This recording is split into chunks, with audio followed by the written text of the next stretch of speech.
E aí, galera, como é que vocês estão? É sempre excelente falar com vocês e é muito bom estar conversando com vocês aqui para falar sobre o Ceará. Espero que vocês estejam ótimos, com a graça de Deus eu estou também excelente. Aeroporto Pinto Martins hoje lotado aqui, como vocês podem ver, né? É uma sexta-feira, mesmo não sendo uma época de feriado ou um dia diferente de época de férias, não é nada disso. Nós temos muitas pessoas aqui no Aeroporto Pinto Martins. E foi nesse contexto que o Ceará viajou, deixando a capital cearense até Itu. Se você está vendo esse vídeo já no sábado, nenhum problema, porque as informações que eu vou passar servem também para você que está aguardando o Ceará para enfrentar o Ituano neste sábado às 5 da tarde. Jogo que pode determinar, claro, com outros resultados inseridos, o Ceará retornar a G4 da competição. Coisa que só aconteceu uma vez nesta Série B do Brasileiro e foi no primeiro turno. Nós estamos no segundo turno. O Ceará já ficou engatilhado para entrar no G4 algumas vezes.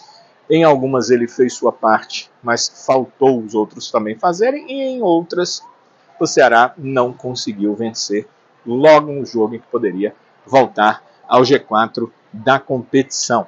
Mas tem essa nova oportunidade. São 2 pontos para o G4. Sempre que você entra numa rodada a 2 pontos para o G4, você tem a oportunidade de vencer e, com tropeços dos seus adversários, dos times mais próximos, entrar no G4 da competição. E essa é a situação na rodada para o Ceará, que enfrenta o Ituano às 5 da tarde deste sábado. Bem, a delegação alvinegra embarcou, jogadores, comissão técnica, membros ali do departamento de futebol, embarcaram, já deixaram a capital cearense nessa sexta à tarde e chamou a atenção, claro, algumas questões ligadas a este embarque do Ceará.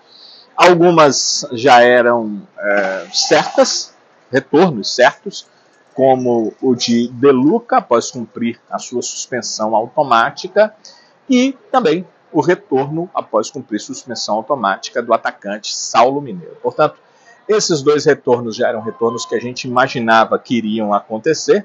Eu estou fazendo comercial aqui absolutamente de graça. Pelo menos é de um sorvete bom de qualidade, né? Bem, como eu estava dizendo, o De Luca retorna à relação depois de passar pela suspensão automática. Também acontece o mesmo com o Saulo Mineiro, que foi suspenso, completou a série de 3 cartões amarelos, assim como o De Luca. Esses 2 não estiveram em campo na partida contra a Ponte Preta. O Ceará venceu 1-0 mesmo sem eles, mas titulares, eles vão voltar ao time, por isso retornam também de suspensão a esse grupo alvinegro para essa viagem que o Ceará faz até o interior de São Paulo. Vou dizer isso porque o Ceará, o primeiro voo é para Campinas, o primeiro jogo é em Itu, o segundo é em Santos, portanto, vale aí uma viagem para o interior de São Paulo, que é isso bem boa tarde, que pessoal. Boa viagem, essa viagem da equipe do Ceará para essa 32ª rodada da Série B. Quem mais, Danilo, ali que a gente talvez não imaginasse que viajou? Primeiro, é bom dizer que como é para 2 jogos, o técnico Léo Condé optou por levar os 3 goleiros.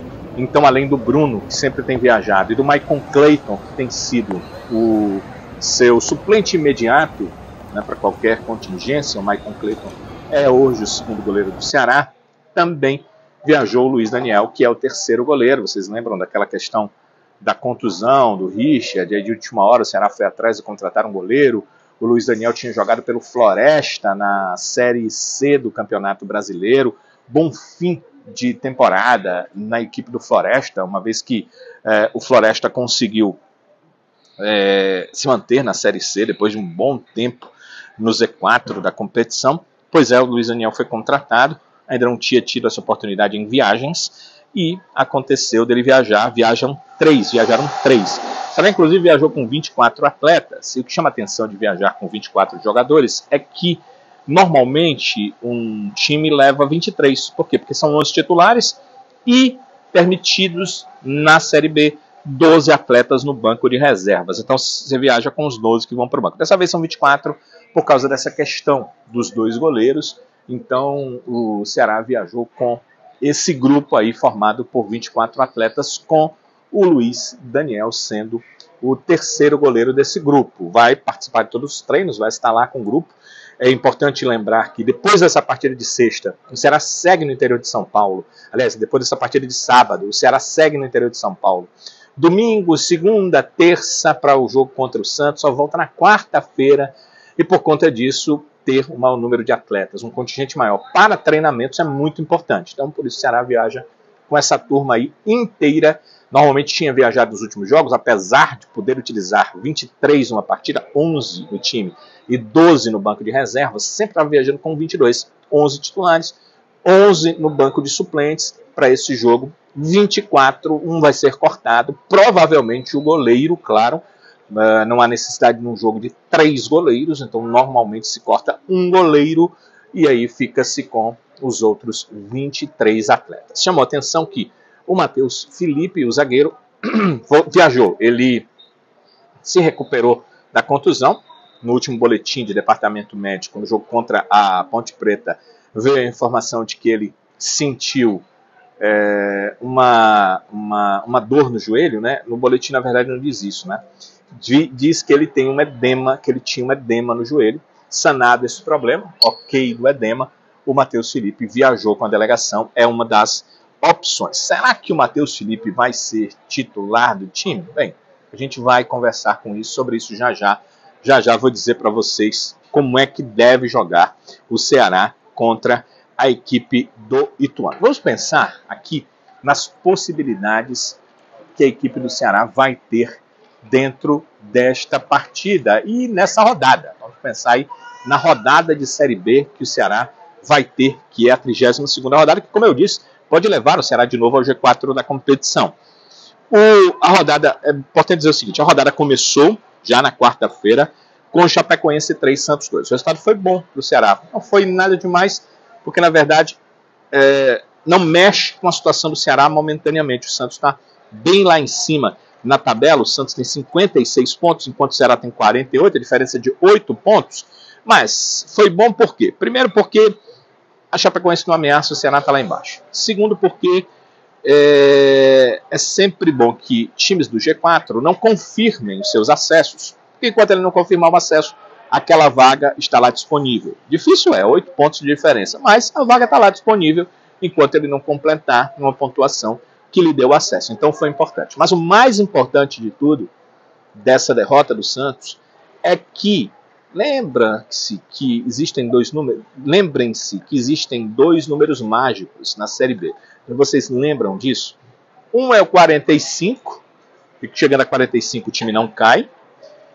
E o outro é o 62, porque só houve uma vez na história da atual Série B que um time com 62 pontos não subiu. Então, 99% das vezes, quem faz 62 sobe. Então, ele também é um número mágico. Ou seja, o Santos tem 56. Façam a conta comigo. O Santos perdeu para a Chapecoense. Se ele vence a Chapecoense, ele faria quantos pontos? 59. E ele joga com o Ceará na próxima rodada, terça-feira. O Santos já jogou para a 32ª. Ele vai jogar pela 33ª, na terça-feira, contra o Ceará. E ele poderia chegar a quantos pontos se tivesse vencido a Chapecoense? 62. Então, Santos e Ceará poderia ser o jogo do acesso para o Santos. Quer dizer que ficou fácil? Não.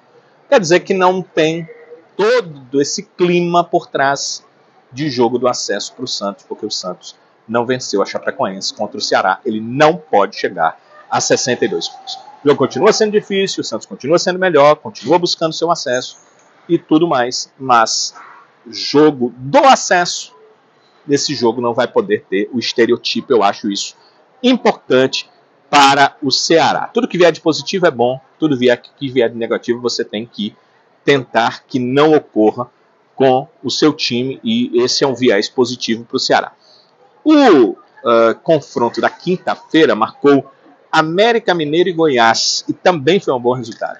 Sim, o América Mineiro marcou um ponto e ultrapassou o Ceará. mas ele já jogou na 32ª rodada. E se o Ceará quiser alguma coisa nessa competição, ele vai ter que vencer jogos, inclusive fora de casa, como é esse contra o Ituano. Portanto, dá para dizer que foi um bom resultado. O América Mineiro passou, mas passou com apenas 1 ponto à frente do Ceará, estando o Ceará ainda para jogar na rodada. 2 para o América, 2 para a equipe do Goiás. E os jogos importantes da rodada para o Ceará vão acontecer, olha, todos eles vão acontecer exatamente juntinhos, né? Vão acontecer no sábado. Tudo começa a partir das 4 da tarde, quando o Ceará vai ficar ainda no vestiário, aguardando o seu jogo, que é 1 hora depois, mas vai ter Vila Nova e Coritiba. Vila Nova jogando em casa o Vila Nova tem um aproveitamento muito, muito grande. Então, Vila Nova e Coritiba, no sábado, às 4 da tarde. Às 5, Novo Horizontino e Mirassol. Mirassol e Novo Horizontino, o jogo é em Mirassol. E às 5 também, Ituano e Ceará. Então, como é que essas partidas incidem em relação ao Ceará? O América Mineiro está na frente, mas ele não joga na rodada. O Ceará vencendo ou empatando passa o América Mineiro. Mas o Vila Nova está à frente do Ceará e joga contra o Coritiba. O Ceará tem que torcer para a derrota do Vila Nova. Se o Ceará vencer, o empate também vale.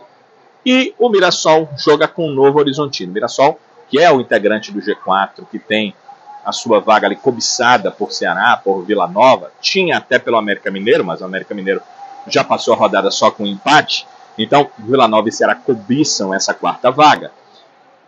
É o time que tem que perder na rodada. O Novo Horizontino vencendo o Mirassol, ele continua só 2 pontos à frente. Ceará vencendo, marca 3, ultrapassa. Se der empate, o Mirassol vai a 53 pontos. Se der empate, ele vai a 51 pontos. E o Ceará vencendo também vai a 51 pontos. E aí, o que ocorre é que o número de vitórias do Ceará será maior do que o número de vitórias do Mirassol, porque os dois têm 14 vitórias. Se o Mirassol não vence, esse número de vitórias, óbvio, não muda. E o Ceará vencendo vai a 15, ultrapassa o Mirassol. É o primeiro critério de desempate. Ficaria à frente do Mirassol. E aí, com uma não vitória do Vila Nova, o Ceará ficaria na 4ª colocação. Então, é isso. O que o Ceará precisa? Vencer o seu jogo. Mirassol e Vila Nova não vencendo, mesmo que empatando, o Ceará será o 4º colocado ao final da 32ª rodada da Série B. Essa é a questão, essa é a situação para a equipe do Ceará. O Ceará enfrenta o Ituano com mudanças, apesar de ter vencido a equipe da Ponte Preta na última rodada. Por quê? Porque essas mudanças, na verdade, são retornos de titulares. O De Luca volta no meio-campo, será o substituto do Richardson, que viajou, que vai ficar como opção no banco de reservas, e o Saulo Mineiro volta ao ataque no lugar do Lucas Rian, outro que viajou, outro que será uma opção no banco de reservas. Como é que deve ser o Ceará contra a equipe do Ituano? Bruno no gol. A defesa com Rafael Ramos, João Pedro, David Ricardo e Matheus Bahia. O meio com De Luca, Lourenço Mugni. O ataque com Saulo Mineiro, Eric Puga e Ailon. Portanto, esse deve ser o Ceará para enfrentar o Ituano nessa partida às 5 da tarde no sábado. E como eu já disse, o domingo, a segunda, serão de treinos lá mesmo no interior paulista, porque na terça-feira aí o Ceará já enfrenta o Santos, já vai começar a pensar na 33ª rodada desta Série B do Brasil. E no final de semana, no sábado, o Ceará volta a jogar aqui, volta a jogar no Castelão, vai enfrentar a equipe do Paysandu. Então essas 3 rodadas muito pertinho, muito rápidos, os períodos entre elas pequenos, principalmente lembrando que tem de terça para sábado, parece ser um período maior, mas só que terá viagem nesse período, ele voltará de São Paulo para cá na quarta-feira e só retomará os trabalhos na quinta. Então por isso o Léo Condé deixou claro para os seus atletas que essa última semana de treinos valeu como trabalhos para esses 3 jogos. E aí entre jogo e outro ele faz apenas algumas ponderações, colocando cada um do seu devido lugar e mudanças pontuais que ele precise, por suspensão, por contusão ou por necessidade tática para esses jogos, mas o treino valeu já para os 3 o mais importante deles, sempre o próximo. Sempre a partida contra o Ituano neste sábado. Passou a partida contra o Santos na terça. Passou o jogo contra o Paysandu no próximo sábado. E é assim que as coisas precisam ser para quem quer melhorar sua situação. Hoje o Ceará é 7º colocado na Série B do Brasileiro, mas como eu disse, o América Mineiro já jogou. A chance é real do Ceará chegar ao G4, mas primeiro ele precisa vencer, precisa fazer a sua parte e aí esperar o que é que vai acontecer nos outros resultados. Amigo, amiga, sempre bom conversar com vocês aqui, eu sempre digo isso e é realidade. É ótimo estar aqui, é ótimo conversar com vocês, ler seus comentários, responder também. Então podem comentar, eu fico à disposição de vocês e solicito que vocês deixem um like. Gostou do vídeo? Deixe o like para que a gente possa ter no canal a condição de que o YouTube, que a plataforma, repasse para outras pessoas que esse é o tipo de vídeo delas, já que o seu perfil pode ser o perfil de outros torcedores do Ceará. Então o seu like é muito importante. Se você ainda não é inscrito no canal, eu quero solicitar que você vá lá, faça sua inscrição no canal, faça parte dos mais de 9.000 inscritos no nosso canal, para que a gente possa ter aí melhoras sempre por aqui. E é sempre bom saber que um número maior de pessoas gosta dos nossos vídeos e também, às vezes, pede algumas mudanças e a gente está aqui para tentar fazer tudo isso. Então, um excelente Ceará e Ituano e Ceará para vocês, um ótimo final de semana e a gente volta em breve com outros vídeos, se Deus quiser. Até lá, galera. Valeu!